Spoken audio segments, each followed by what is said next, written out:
Hello नमस्कार दोस्तों, TDS academy में आप सभी का स्वागत है। और आज 3 दिसंबर है और 3 दिसंबर में हम देखेंगे जो समसामयिक विषय हैं हमारे। और जो टॉपिक होगा हमारा 3 दिसंबर में वो प्री और मेंस दोनों अप्रोच से हम लोग देखेंगे। और जो टॉपिक होगा उससे सबसे पहले हम देखेंगे कि मेंस में कैसे प्रश्न आ सकते हैं और कैसे आंसर राइटिंग उसका करना है हमारा। तो पहला आज का हमारा जो प्रश्न है कोलंबो पीस कॉन्क्लेव है, जो GS पेपर 2 आपके इंटरनेशनल रिलेशन से संबंधित है। फिर दूसरा जो टॉपिक हमारा है ब्ली इकोनॉमी, GS पेपर 3 इकोनॉमी और इन्वायरमेंट से रिलेटेड है। तीसरा हमारा है वुमेन एम्पावरमेंट, महिला सशक्तिकरण, जो आपके GS पेपर 1 इंडियन सोसाइटी और GS पेपर 2 के जो है गवर्नेंस और सोशल जस्टिस से संबंधित है ना। तो ये आज का हमारा विषय है, समसामयिक विषय। और इसको हम सबसे पहले देखेंगे कि मेंस में कैसे इससे प्रश्न आ सकते हैं और क्या अप्रोच हमारा होना चाहिए, एग्ज़ाम का डिमांड क्या है। तो इधर उधर की बात ना करते हुए सीधे हम लोग पॉइंट वाइज डिस्कस करेंगे, जिससे मिनिमम इनपुट में मैक्सिमम आउटपुट हम प्राप्त कर सकें। और इसमें स्टैटिक प्लस डायनेमिक दोनों आपका कवर होगा, है ना। स्टैटिक मतलब जो आपका GS का सिलेबस है उसके अकॉर्डिंग, प्लस आपका डायनेमिक जो करंट के अकॉर्डिंग उसके अकॉर्डिंग चलेगा, ठीक है। तो ये हमारा नोट्स का फॉर्मेट होगा जिसमें हम हर एक टॉपिक को क्वेश्चन आंसर फॉर्मेट में डिस्कस करते हैं। उसके बाद इसी टॉपिक से रिलेटेड लास्ट में हम देखिए MCQ भी डिस्कस करते हैं, है ना, जो आपके UPSC स्टेट PCS लेवल के बनाए गए हैं, है ना।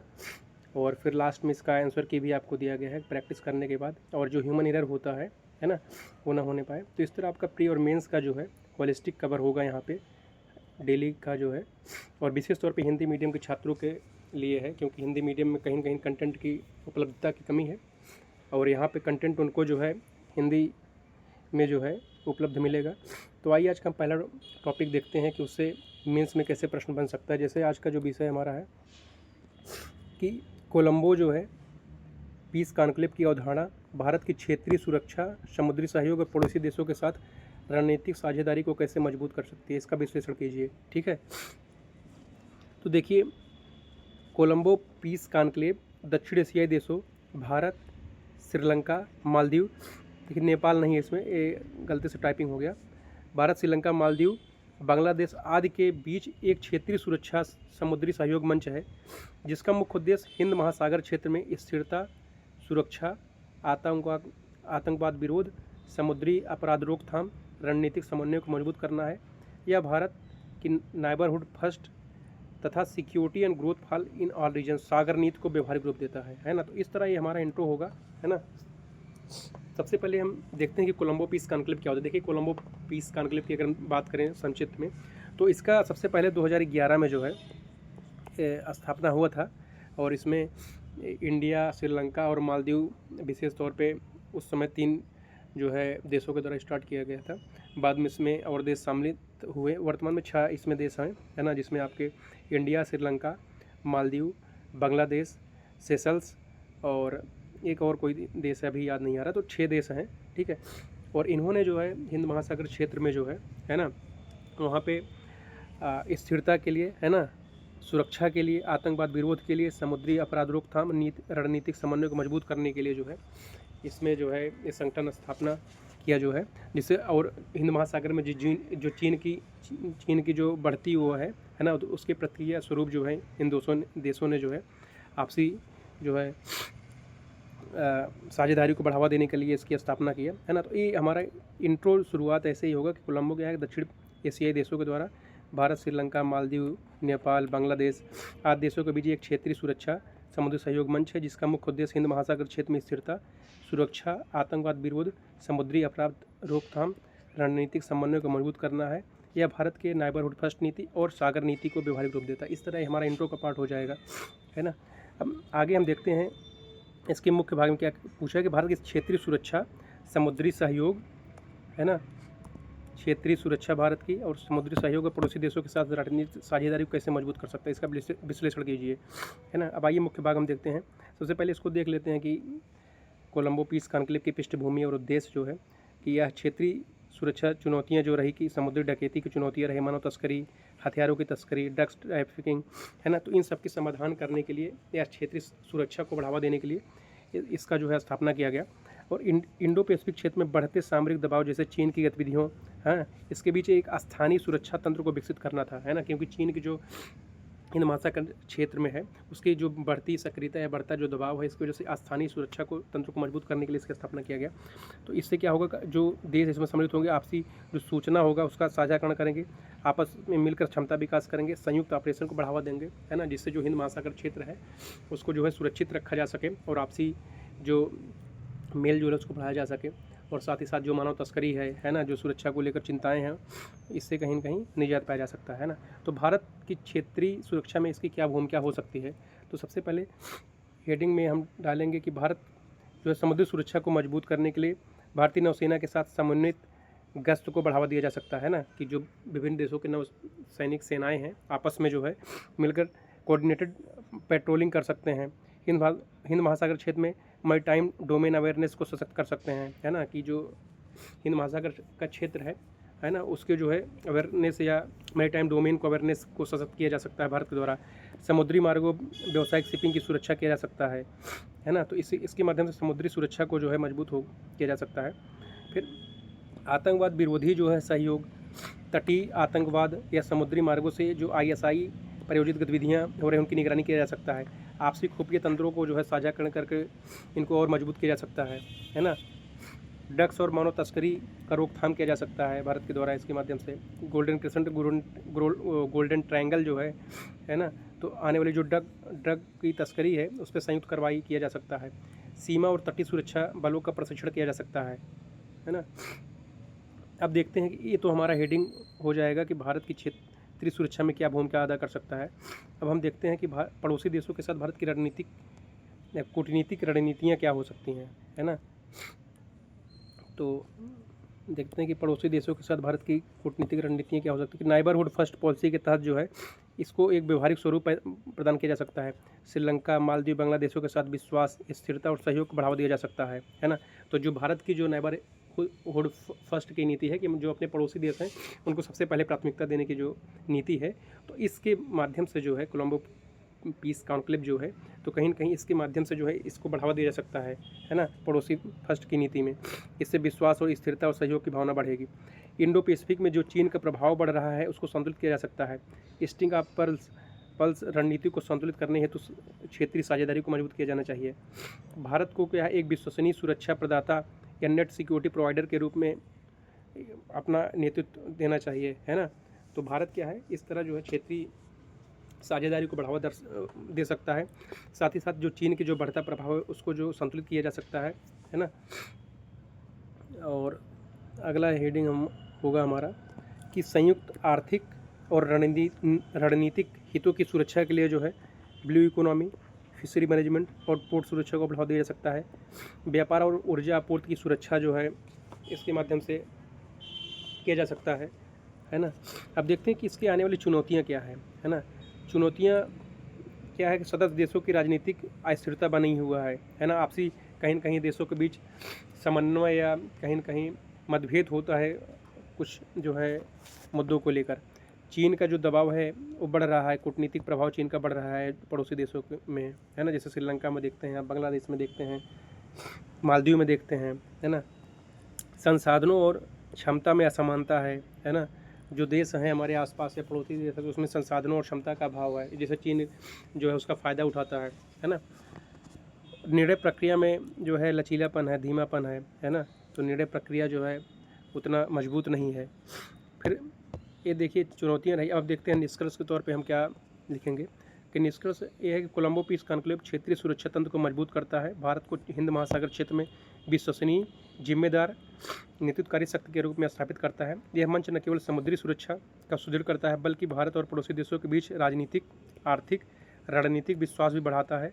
भविष्य में इसकी सफलता सदस्य देशों को राजनीतिक इच्छा शक्ति, संसाधन साझीकरण और पारदर्शी सहयोग पर निर्भर करेगा, है ना। तो जो कोलंबो पीस कॉन्क्लेव है यह केवल हिंद महासागर क्षेत्र में जो है ना, केवल यह समुद्री सुरक्षा को सुदृढ़ नहीं करता बल्कि जो हमारे पड़ोसी देश हैं, है ना, उनके बीच भी राजनीतिक, आर्थिक, रणनीतिक विश्वास को बढ़ावा देता है। और इसकी जो है कहीं न कहीं सफलता इस बात पर निर्भर करती है कि जो राजनीतिक इच्छा शक्ति है, संसाधन साझाकरण और पारदर्शी सहयोग जो है कितना एक दूसरे देशों के बीच में है ना। तो इस तरह ये हमारा निष्कर्ष होगा। तो इस तरह हम लोगों ने देखा कि कोलंबो पीस कॉन्क्लेव क्या होता है, और इसका उद्देश्य क्या है ना। फिर उसके बाद हम लोगों ने देखा कि भारत क्या इसमें भूमिका कर सकता है, समुद्री सुरक्षा को मजबूत कर सकता है, आतंकवाद विरोधी सहयोग कर सकता है, ड्रग्स और मानव तस्करी जो गोल्डन क्रिसेंट और गोल्डन ट्रायंगल के बीच होता है उनको जो है संयुक्त कार्रवाई कर सकता है, मिलकर रोक सकता है ना। अब पड़ोसी देशों के साथ भारत कैसी रणनीतियाँ कर सकता है, क्या उसका है ना। तो भारत की जो नाइबरहुड फर्स्ट की पॉलिसी है उसको व्यवहारिक रूप दे सकता है। इंडो पैसिफिक चीन में जो है उसके प्रभाव को संतुलित किया जा सकता है। संयुक्त आर्थिक और रणनीतिक हितों की सुरक्षा किया जा सकता है इसके माध्यम से, है ना। अब चुनौतियाँ क्या है कि इनके बीच में अस्थिरता है, चीन का दबाव है ना, संसाधनों और क्षमता में असमानताएँ हैं, निर्णय प्रक्रिया में धीमापन है। तो इस तरह ये जो है हमारा पूरा आंसर को फॉर्मेट होगा। अब आइए अगला प्रश्न हम देखते हैं जो ब्लू इकोनॉमी से संबंधित है। तो ब्लू इकोनॉमी भारत के समुद्री क्षेत्र में विकास और सुरक्षा को कैसे बढ़ाती है ना। तो सबसे पहले देखते हैं कि मेंस में प्रश्न कैसे आ सकता है कि ब्लू इकोनॉमी का जो है ना कि समुद्री क्षेत्र में कैसे विकास और सुरक्षा को बढ़ावा देती है ना। तो सबसे पहले इंट्रो हम क्या लिखेंगे कि ब्लू इकोनॉमी समुद्री और तटीय संसाधनों का सतत उपयोग है जिसका उद्देश्य है कि आर्थिक वृद्धि, रोजगार सृजन, पर्यावरणीय संरक्षण और समुद्री सुरक्षा को एक साथ बढ़ाना है। भारत की अगर तटरेखा की बात करें तो भारत की तटरेखा लगभग 7500 किलोमीटर लंबी तटरेखा है जो 2 मिलियन वर्ग किलोमीटर EEZ सामरिक रूप से महत्वपूर्ण हिंद महासागर के कारण ब्लू इकोनॉमी भारत के लिए अत्यंत महत्वपूर्ण है ना। तो सबसे पहले हम बताएंगे ब्लू इकोनॉमी होता क्या है। ब्लू इकोनॉमी क्या है कि समुद्री और तटीय संसाधनों का सतत उपयोग होता है जिसका उद्देश्य होता है कि आर्थिक वृद्धि, रोजगार सृजन और पर्यावरणीय संरक्षण और समुद्री सुरक्षा को एक साथ बढ़ाना होता है। ये तो इंट्रो पार्ट हो गया ब्लू इकोनॉमी। अब देखते हैं कि भारत में जो है कैसे ब्लू इकोनॉमी को इसको जो है महत्व है भारत के लिए। तो भारत क्या है कि एक लंबी तटरेखा वाला देश है, 7500 किलोमीटर की लगभग लंबी तटरेखा है। साथ ही साथ EEZ जो स्पेशल जो है ना एक्सक्लूसिव इकोनॉमिक जोन होता है लगभग 2 मिलियन वर्ग किलोमीटर है ना। तो सामरिक दृष्टि से जो महत्वपूर्ण हो जाता है हिंद महासागर क्षेत्रों में, है ना, भारत की उपस्थिति, है ना। तो भारत के लिए ब्लू इकोनॉमी जो है इसलिए और अधिक महत्व हो जाता है ना। तो इस तरह इंट्रो हमारा होगा कि ब्लू इकोनॉमी क्या होता है, फिर उसके बाद भारत के लिए क्या इसका इंपॉर्टेंस है ना। फिर अब आते हैं हम मेन बॉडी में, है ना। तो मेन बॉडी में हम क्या लिखेंगे कि ब्लू इकोनॉमी द्वारा आर्थिक विकास में योगदान कैसे हो सकता है ना। तो ब्लू इकोनॉमी को जो बढ़ावा दिया जाएगा इसके माध्यम से मत्स्य पालन और एक्वाकल्चर को बढ़ावा मिलेगा या लगभग 1.5 करोड़ लोगों को रोजगार इससे मिलता है। भारत विश्व का 3rd मछली उत्पादन देश है ना। तो मछली उत्पादन के माध्यम से जो है एक तो आहार का साधन होता है, साथ ही साथ इसमें विभिन्न प्रकार के लोगों को रोजगार का साधन होता है। लगभग 1.5 करोड़ लोग जो है इसमें रोजगार है ना। और भारत जो है वैश्विक स्तर पर इसको निर्यात कर सकता है ना।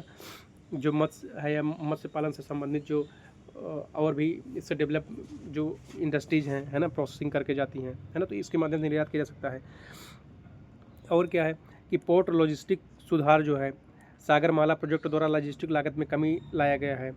एक्सपोर्ट इंपोर्ट क्षमता में वृद्धि किया गया है ना। तो इसके माध्यम से जो है एक्सपोर्ट को बढ़ावा दिया गया है ना। लॉजिस्टिक जो है डेवलपमेंट या कह सकते हैं जो परिवहन है उसको बढ़ावा दिया गया है ना। आपस में जो है सहयोग को बढ़ावा दिया गया है ना। फिर उसके बाद समुद्री जो पर्यटन है उसको बढ़ावा दिया जा सकता है ना। क्रूज पर्यटन, आइलैंड इको टूरिज्म, तटीय राज्यों में रोजगार को सृजन हो सकता है ब्लू इकोनॉमी के द्वारा, है ना। तो ये फिर उसके बाद ऊर्जा और खनिज जो है संसाधनों की प्राप्ति इससे होती है ना। ऑफशोर विंड ऊर्जा जो है हम डेवलप कर सकते हैं। गैस हाइड्रेट या समुद्री खनिजों की संभावना इससे और बेहतर हो सकती है ना। तो इस तरह ये देखते हैं कि आर्थिक विकास में कैसे ब्लू इकोनॉमी योगदान कर सकते हैं। सबसे पहले कि मत्स्य पालन एक्वाकल्चर को बढ़ावा मिलेगा, इससे रोजगार बढ़ेगा, है ना। आर्थिक विकास होगा, निर्यात में बढ़ावा मिलेगा, पोर्ट लॉजिस्टिक सुधार होगा सागरमाला प्रोजेक्ट के द्वारा, है ना। तो इससे एक्सपोर्ट इंपोर्ट को बढ़ावा मिलेगी, जो लॉजिस्टिक लागत हमारी उसको में कमी आएगी। समुद्री पर्यटन को बढ़ावा मिलेगा, है ना। क्रूज पर्यटन जैसे आइलैंड इको टूरिज्म हुआ, तटीय राज्यों में रोजगार का सृजन होगा। ऊर्जा और खनिज संसाधनों को जो है बढ़ावा मिलेगा, है ना। जो ब्लू इकोनॉमी डेवलप होगा इसके साथ ही, है ना, पर्यटन, ऊर्जा, खनिज, है ना, रोजगार, है ना, निर्यात, आर्थिक विकास सब कुछ जो है ना। और साथ ही साथ जो ब्लू इकोनॉमी है उसको सुरक्षित रखा जा सकता है। जो इकोसिस्टम है वहाँ को बैलेंस किया जा सकता है। जो बायोडाइवर्सिटी है, कोरल है, उनको जो है कहीं कहीं कंजर्व किया जा सकता है ना। तो इस तरह होलिस्टिक जो है कहीं कहीं इससे डेवलप होगा। अब देखते हैं कि भारत की जो है समुद्री सुरक्षा को बढ़ाने में ब्लू इकोनॉमी की भूमिका क्या है ना। भारत की समुद्री सुरक्षा को बढ़ाने में ब्लू इकोनॉमी कैसे हो सकता है। तो समुद्री डोमेन जागरूकता को बढ़ाया जा सकता है ना। कोस्टल सर्विलांस नेटवर्क को जो है स्थापित किया जा सकता है, जिससे कोस्टल रीजन में जो है सर्विलांस किया जा सकता है ना। नौसेना की सूचना साझाकरण क्षमता में वृद्धि किया जा सकता है ना। अगला हेडिंग है कि हमारी समुद्री शासन है ना, मैरीटाइम गवर्नेंस को बढ़ावा दिया जा सकता है ना। इससे जो है फिशिंग आयु जो फिशिंग होता है उसको रोकथाम किया जा सकता है। तटीय जो सुरक्षा है उनको बलों को सुदृढ़ किया जा सकता है ना। फिर हम देखेंगे कि इंडो पैसिफिक की रणनीति में इसकी भूमिका हो सकती है। जैसे सागर जो प्रोजेक्ट हमारा है, security and growth for our region, Indo Pacific oceans initiative जो है ना, इसके माध्यम से जो है ब्लू इकोनॉमी को बढ़ावा दिया जा सकता है। फिर हम देखते हैं कि आर्थिक सुरक्षा और सामरिक सुरक्षा को बढ़ावा दिया जा सकता है। मजबूत पोर्ट इंफ्रास्ट्रक्चर डेवलप होगा, समुद्री व्यापार मार्गों की सुरक्षा इससे होगी, है ना। तो इस तरह जो है भारत की जो है समुद्री सुरक्षा को बढ़ाने में ब्लू इकोनॉमी की महत्वपूर्ण भूमिका हो सकती है ना। तो भारत इस तरह ब्लू इकोनॉमी को सुरक्षित रख सकता है ना। अवेयरनेस बढ़ा सकता है ना। सर्विलांस बढ़ा सकता है ना। नौसैनिक सूचना साझाकरणों को मजबूत करके जो है ब्लू इकोनॉमी को बढ़ावा दे सकता है ना। समुद्री जो शासन है गवर्नेंस को उसको बढ़ावा के माध्यम से ब्लू इकोनॉमी को बढ़ावा दिया जा सकता है ना। इंडो पैसिफिक रणनीति में सागर माला प्रोजेक्ट या इंडो पैसिफिक ओशन इनिशिएटिव के माध्यम से जो है ब्लू इकोनॉमी को बढ़ावा दिया जा सकता है, या भारत की जो भूमिकाएं बढ़ रही हैं, है ना। आर्थिक सुरक्षा और सामरिक सुरक्षा के माध्यम से ब्लू इकोनॉमी को बढ़ावा दिया जा सकता है ना। अब आइए हम देखते हैं कि ये तो देख लिया हम लोगों ने कि भारत कैसे ब्लू इकोनॉमी को बढ़ावा में योगदान कर रहा है या कैसे कर सकता है। अब देखते हैं चुनौतियाँ क्या है हमारे सामने जो है ब्लू इकोनॉमी को लेकर, है ना।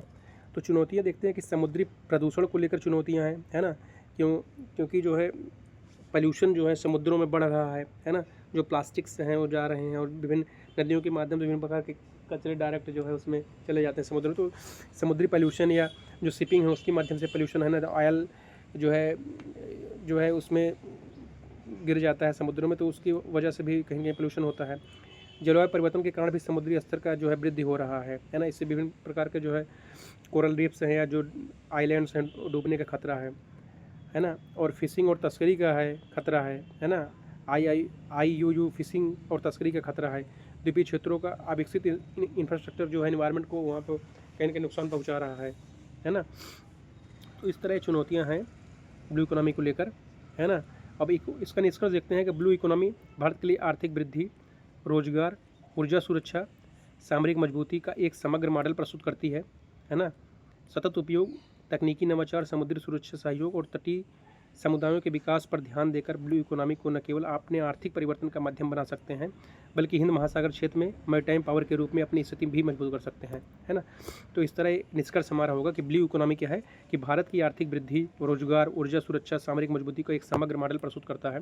सतत उपयोग और तकनीकी नवाचार और समुद्री सुरक्षा सहयोग और तटीय समुदायों के विकास पर ध्यान देकर जो है भारत जो है ब्लू इकोनॉमी को न केवल अपने आर्थिक परिवर्तन का माध्यम बना सकता है बल्कि हिंद महासागर क्षेत्र में एक मैरीटाइम टावर के रूप में भी अपनी स्थिति मजबूत कर सकता है ना। मैरीटाइम पावर के रूप में भी, ठीक है। तो इस तरह ही हमारा निष्कर्ष होगा। तो इस तरह हम लोगों ने देखा कि ब्लू इकोनॉमी का जो है कि भारत के समुद्री क्षेत्र में विकास और सुरक्षा को कैसे बढ़ाता है ना। तो सबसे पहले हमने देखा कि ब्लू इकोनॉमी होता क्या है ना।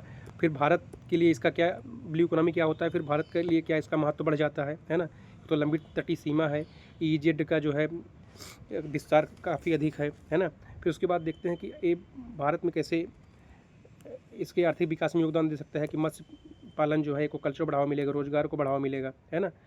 और इससे भारत की जो अर्थव्यवस्था होगा आर्थिक विकसित होगा, है ना। निर्यात विकसित होगा, है ना। पोर्ट लॉजिस्टिक सुधार होगा, है ना। पोर्ट लॉजिस्टिक सुधार के माध्यम से जो है सागरमाला प्रोजेक्ट और लागत में कमी लाया जा सकता है ना। एक्सपोर्ट में क्षमता में वृद्धि किया जा सकता है। समुद्री पर्यटन को बढ़ावा दिया जा सकता है ब्लू इकोनॉमी के माध्यम से, है ना। आइलैंड टूरिज्म, क्रूज पर्यटन, तटीय राज्यों में रोजगार का सृजन हो सकता है ना। ऊर्जा और खनिज की प्राप्ति हो सकती है ना। तो इस तरह ये जो है हमारे जो है आर्थिक विकास में योगदान दे सकता है ब्लू इकोनॉमी, मत्स्य में, रोजगार में, निर्यात में, समुद्री पर्यटन में, ऊर्जा खनिज में, है ना। फिर हम लोगों ने देखा कि भारत समुद्री सुरक्षा को बढ़ाने में ब्लू इकोनॉमी की भूमिका कैसे दे रहा है ना। इसकी एक तो सर्विलांस नेटवर्क के माध्यम से जो है इसको सुरक्षित रखा जा सकता है, समुद्री डोमेन की जागरूकता बढ़ाया जा सकता है ना। नौसेना के बीच सूचनाओं का साझाकरण की क्षमता वृद्धि करके जो है फिर समुद्री शासन जो है ना, मैरीटाइम गवर्नेंस स्थापित करके जो है जो IUU फिशिंग है उसकी रोकथाम किया जा सकता है। तटीय सुरक्षा बलों को सुदृढ़ करना, फिर इंडो पैसिफिक रणनीति में भूमिका सागर और इंडो पैसिफिक ओशन इनिशिएटिव के माध्यम से कर रहा है। आर्थिक सुरक्षा है ना, जैसे मजबूत इंफ्रास्ट्रक्चर का विकास करके, समुद्री व्यापार मार्गों की सुरक्षा प्रदान करके, है ना। तो इस तरह भारत जो है ब्लू इकोनॉमी को जो है विभिन्न योजनाओं नीतियों के माध्यम से विभिन्न प्रकार की इसको जो है मजबूत कर सकता है ब्लू इकोनॉमी को, है ना, ये कर रहा है। अब चुनौतियाँ क्या है, प्रदूषण बढ़ रहा है, जलवायु परिवर्तन से समुद्री स्तर बढ़ रहा है, आईओ फिशिंग और तस्करी बढ़ रहा है, द्वीपीय क्षेत्र जो है कहीं कहीं अनप्लान तरीके से डेवलप हो रहा है उनका अवसंरचना, है ना। फिर हम लोगों ने निष्कर्ष देखा है ना कि ब्लू इकोनॉमी के माध्यम से आर्थिक वृद्धि, रोजगार, ऊर्जा और सामरिक मजबूत होता है ना। और इसका सतत उपयोग और तकनीकी नवाचार, समुद्री सुरक्षा सहयोग के माध्यम से जो है भारत को जो है ब्लू इकोनॉमी से न केवल आर्थिक परिवर्तन होता है बल्कि यह हिंद महासागर क्षेत्र में मैरीटाइम पावर के रूप में भी स्थापित हो सकता है ना।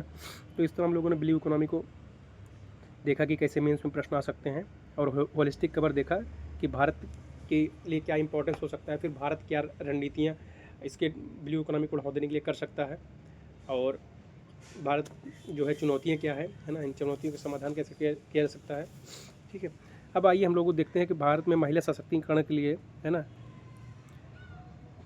कानूनी और संस्थागत उपायों की प्रभावशीलता का विश्लेषण कीजिए, है ना, कि भारत में जो है महिला सशक्तिकरण के लिए कानूनी और संस्थागत उपायों की प्रभावशीलता है ना। तो महिला सशक्तिकरण के लिए क्या क्या कानूनी प्रावधान किए गए हैं और क्या इसकी प्रभावशीलता है। तो सबसे पहले देखते हैं महिला सशक्तिकरण क्या होता है। तो महिलाओं का सशक्तिकरण भारत की सामाजिक आर्थिक प्रगति का आधार है। संविधान ने समानता, गरिमा और भेदभाव रहित समाज का लक्ष्य रखा है। इस उद्देश्य से अनेक कानूनी तथा संस्थागत उपाय बनाए गए हैं। फिर भी व्यवहारिक स्तर पर चुनौतियां बनी हुई हैं जिनका मूल्यांकन आवश्यक है ना। तो इस तरह ये हमारा इंट्रो होगा, है ना, कि भारत क्या है, सामाजिक आर्थिक प्रगति का आधार है। संविधान ने समानता, गरिमा, भेदभाव रहित समाज, इसी उद्देश्य से अनेक कानूनी और संस्थागत उपाय किए हैं जिसके माध्यम से जो समाज है उसमें समानता, गरिमा और एक प्रकार का भेदभाव रहित समाज स्थापित किया जा सके, है ना। अब ये तो हमारा इंट्रो का पार्ट हो गया। अब देखते हैं कि कानूनी उपाय क्या क्या किया गया महिला सशक्तिकरण के लिए, है ना, और उनकी प्रभावशीलता क्या है। तो कानूनी उपाय में हम देखेंगे जो प्रभावी पहल रही। सबसे पहला जो 2005 में घरेलू हिंसा अधिनियम लाया गया जिसके माध्यम से महिलाओं को संरक्षण आदेश, निवास अधिकार, काउंसलिंग का प्रावधान, ग्रामीण क्षेत्रों में भी जागरूकता इससे बढ़ी, है ना। फिर दहेज निषेध अधिनियम 1961 में आता है जिसके माध्यम से दहेज के खिलाफ कानूनी कार्रवाई, है ना, कानूनी सुरक्षा मिली। कई मामलों में एफआईआर और कानूनी कार्रवाई बढ़ी, है ना। कहीं कहीं पहले कई मामलों में एफआईआर नहीं हो पाता था तो इसके माध्यम से एफआईआर बढ़ा, है ना, और कानूनी सुरक्षा महिलाओं को मिलने लगा जो है ना। दहेज के प्रति जो उत्पीड़न होता था उससे उनको सुरक्षा मिला। फिर कार्यस्थल पर यौन उत्पीड़न पोस एक्ट 2013 आया। इसके माध्यम से आईसीसी, एलसीसी के माध्यम से जो है महिलाओं को सुरक्षित कार्यस्थल और कॉरपोरेट सेक्टर में काफ़ी प्रभावी भूमिका मिली जो है ना। तो महिलाओं को जो कार्यस्थल पर उत्पीड़न होता था, है ना, तो उसके लिए कानून बनाया गया और इसके माध्यम से जो है कहीं न कहीं जो महिलाओं की भागीदारी है वो कॉरपोरेट जो सेक्टर है उसमें बढ़ावा देखने को मिला, है ना। फिर देखते हैं कि कानूनी कार्रवाई में मातृत्व लाभ संशोधन अधिनियम 2017 आया। इसके माध्यम से 26 सप्ताह जो है मातृत्व अवकाश दिया गया। महिलाओं की कार्यबल जो है भागीदारी में सहायक किया गया, है ना। फिर आपका आता है बाल विवाह निषेध अधिनियम 2006। इसके माध्यम से बाल विवाह पर रोक लगाया गया। कई राज्यों में विवाह रोकने की कार्रवाई भी बढ़ी इससे, है ना। तो इस तरह जो है एक कानूनी जो है कार्रवाई जो है किया गया है। महिला सशक्तिकरण को बढ़ाने के लिए एक कानूनी जो है उपाय किए गए, है ना, लीगल मेजर किए गए। ये प्रभावी पहले रहीं और इसकी सीमाएं और चुनौतियां देखते हैं कि क्या रही इनकी प्रभावशीलता में। तो क्रियान्वयन उतना मजबूत नहीं रहा, कमज़ोर रहा, क्योंकि पुलिस तंत्र, न्यायिक तंत्र जो है ना, या लाल फीताशाही कहीं न कहीं देखने को मिला और सामाजिक दबाव या शिकायतों पर उतना असर नहीं पड़ा जो है ना। और साथ ही साथ पॉस एक्ट देखें तो ग्रामीण और अनौपचारिक क्षेत्रों में न्यूनतम अनुपालन हो पाया इसका, है ना। जागरूकता की कमी रही लोगों में, शिक्षा की कमी रही, है ना, और कहीं न कहीं शिकायतों का जो है लाल फीताशाही की वजह से उतनी शिकायतें दर्ज नहीं हो पाती थी। दहेज अधिनियम में कम सजा दर था जो निवारक प्रभाव को कम करती है ना। फिर बाल विवाह निरंतरता देखते हैं, गरीबी और परंपरागत सोच व शिक्षा की कमी कारण भी बाल विवाह भी निरंतरता भी बनी हुई है ना। तो ये कानूनी जो कार्रवाई किया गया लेकिन फिर भी उसकी जो है सीमाएँ और चुनौतियाँ बरकरार हैं। अब हम देखते हैं कि संस्थागत क्या उपाय किए गए महिला सशक्तिकरण के लिए, है ना। तो संस्थागत उपायों की प्रभावशीलता को हम देखते हैं, इसकी क्या उपलब्धियाँ हैं। राष्ट्रीय महिला आयोग गठन किया गया, इसके माध्यम से शिकायत निवारण, नीति सिफारिशें और जागरूकता कार्यक्रम चलाया गया। महिला हेल्पलाइन 181 जो है जारी किया गया जिसके मतलब कई राज्यों में त्वरित सहायता किया गया। वन स्टॉप सेंटर जो है या हिंसा पीड़ित महिलाओं को चिकित्सा, कानूनी सलाह या आश्रय इसके माध्यम से दिया गया। फिर सेवा और सेल्फ हेल्प ग्रुप आंदोलन, राष्ट्रीय ग्रामीण आजीविका मिशन, NRLM, आर्थिक स्वतंत्रता में महिलाओं महत्वपूर्ण योगदान दिया है ना। तो इस प्रकार विभिन्न जो है संस्थागत प्रयास किए गए महिला सशक्तिकरण के लिए जो है ना। तो इसके माध्यम से महिलाओं में जागरूकता बढ़ी, महिला में जो है अपनी भागीदारी बढ़ी, महिला की है ना नेतृत्व करने की भूमिकाएं बढ़ी, है ना। लेकिन इसकी भी कुछ सीमाएं रहीं। सीमाओं में हम देखते हैं कि NCW जो है उसको संवैधानिक दर्जा नहीं दिया गया, ये अधिकार अधिकतर सीमित रहे, है ना। कई राज्यों में OSC के संसाधन अपर्याप्त रहे, और SHG सेल्फ हेल्प ग्रुप जो है उसकी प्रभाव जो है बहुत सीमित रही या कहीं न कहीं असमान रही। कई राज्यों में अत्यधिक सफल रहा तो कुछ राज्यों में कमज़ोर रहा, है ना। तो इस तरह जो है ये विभिन्न प्रकार के संस्थागत कानूनी जो है सुधार किए गए या महिला सशक्तिकरण के लिए, लेकिन फिर भी इसकी जो है कुछ सीमाएँ रहीं। अब आइए हम देखते हैं कि निष्कर्ष के तौर पर क्या लिखें कि भारत में महिला सशक्तिकरण के लिए कानूनी और संस्थागत ढांचा मजबूत है, परंतु असली चुनौतियाँ क्रियान्वयन को लेकर है, सामाजिक मानसिकता को लेकर है और संस्थागत क्षमता को लेकर है ना। यदि लिंग संवेदनशील शासन, तेज न्याय और स्थानीय स्तर पर POS, OSC जैसे एक्ट को मजबूत करना है, यह व्यवस्था और शिक्षा, आर्थिक अवसरों का विस्तार सुनिश्चित तभी किया जा सकता है जब ढांचाओं में महिलाओं की भागीदारी बढ़े, उनकी कहीं न कहीं संस्थाओं की जो है क्षमताओं में वृद्धि हो, है ना। तो इससे सशक्तिकरण को जो है प्राप्त किया जा सकता है। तो इस तरह ये हमारा निष्कर्ष होगा, है ना, महिला सशक्तिकरण को लेकर।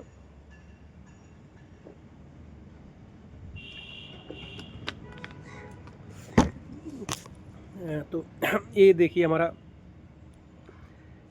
वुमेन एम्पावरमेंट को लेकर रहा, है ना, कि वुमेन एम्पावरमेंट के लिए कानूनी और संस्थागत क्या प्रयास किए गए और उनकी प्रभावशीलता क्या रही, है ना। तो हम लोगों ने देखा कानूनी कार्रवाइयों में घरेलू हिंसा अधिनियम, दहेज निषेध अधिनियम, है ना, घरेलू हिंसा, दहेज, कार्यस्थल प्रबंधन POS एक्ट आपका 2013, फिर मातृत्व लाभ संशोधन अधिनियम 2017, बाल विवाह निषेध अधिनियम 2006, है ना।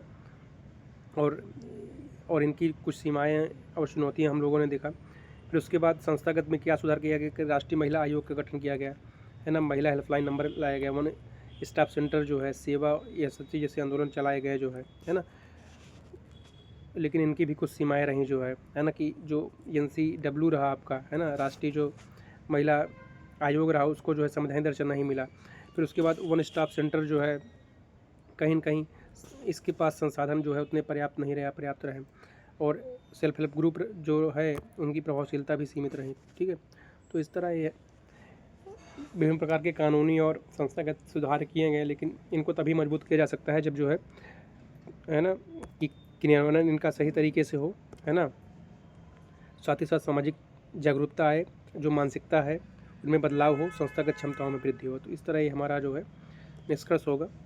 अब आइए हम देखते हैं कि इससे रिलेटेड MCQ कैसे प्रीलिम्स में आ सकते हैं इसी टॉपिक से। जो पहला हमारा है आज का विषय, कोलंबो पीस कॉन्क्लेव को लेकर। कोलंबो पीस कॉन्क्लेव के संदर्भ में निम्नलिखित कथनों पर विचार कीजिए। तो सबसे पहला जो ऑप्शन दिया गया है, इसका उद्देश्य भारत, श्रीलंका, मालदीव के बीच समुद्री सुरक्षा को सहयोग को बढ़ाना। दूसरा है कि हिंद महासागर क्षेत्र में चीन की बढ़ती गतिविधियों के संदर्भ में एक रणनीतिक पहल है। यह सार्क का उपसमूह है जो केवल आर्थिक सहयोग पर केंद्रित है ना। तो देखिए केवल आर्थिक, जो जब ये सब टर्म आ जाए तो समझ लीजिए कि थोड़ा सा जो है आपको ध्यान रखना है ना। तो ए वाला आपका आंसर गलत है ना, ऑप्शन थर्ड। तो पहला और दूसरा सत्य है आपका, है ना। इसमें आपका बी होगा, है ना, बी होगा। आइए अगला प्रश्न हम देखते हैं, ब्लू इकोनॉमी से रिलेटेड है कि ब्लू इकोनॉमी जो है के संदर्भ में लिखित कथन कौन सा सही है। तो इसका उद्देश्य जो है समुद्री संसाधनों का सतत उपयोग, आर्थिक वृद्धि प्राप्त करना है। इसमें केवल मत्स्य पालन शामिल है, अन्य समुद्री गतिविधियां नहीं, है ना। तो केवल मत्स्य पालन जो है तो पहले यही गलत हो गया आपका। फिर यह जलवायु परिवर्तन समझ से जुड़ी हुई अवधारणा है, तो सत्य है दोनों, है ना। तो पहला और तीसरा आपका सत्य है, मतलब आपका आंसर हो जाएगा ए, है ना। तो आइए अगला प्रश्न हम देखते हैं कि महिला सशक्तिकरण के बारे में इससे लिया गया है कि महिला सशक्तिकरण के बारे में लिखित कथनों पर विचार कीजिए। POS एक्ट 2013 कार्यस्थल पर यौन उत्पीड़न रोकने के लिए बनाया गया कानून है।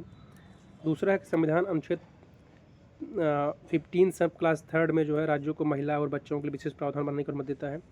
राष्ट्रीय महिला आयोग एक संवैधानिक निकाय है ना। तो संवैधानिक निकाय नहीं है ना, एक जो है कह सकते हैं कि गैर संवैधानिक है ना, स्टेचुरी बॉडी है ना। तो आपका ए गलत होगा तीसरा। तो पहला और दूसरा आपका सत्य है, आपका ऑप्शन होगा ए। आइए अगला प्रश्न देखते हैं हमारा, ब्लू इकोनॉमी से रिलेटेड है कि इसके घटक क्या क्या हैं। Deep sea mining, coastal tourism, maritime security, अंतर्राष्ट्रीय व्यापार, है ना। तो ये सभी इसके जो है घटक होते हैं। तो आपका ऑप्शन जो हो जाएगा डी हो जाएगा, है ना, कि ये सभी इसके जो है ब्लू इकोनॉमिक घटक होते हैं। अगला प्रश्न हम देखते हैं, कोलंबो सिक्योरिटी पीस कॉन्क्लेव से ही है कि संभावित लाभ कौन से हैं इसके।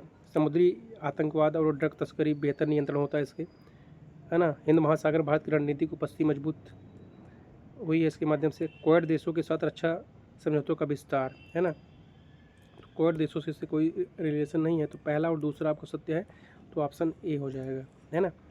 तो इस तरह जो है ये हमारा आज का जो करंट अफेयर्स में समसामयिक विषय रहे, है ना, इसको हम लोग प्री और मेंस की दृष्टिकोण से देखें, है ना, कि कैसे प्री में प्रश्न आ सकते हैं, कैसे मेंस में।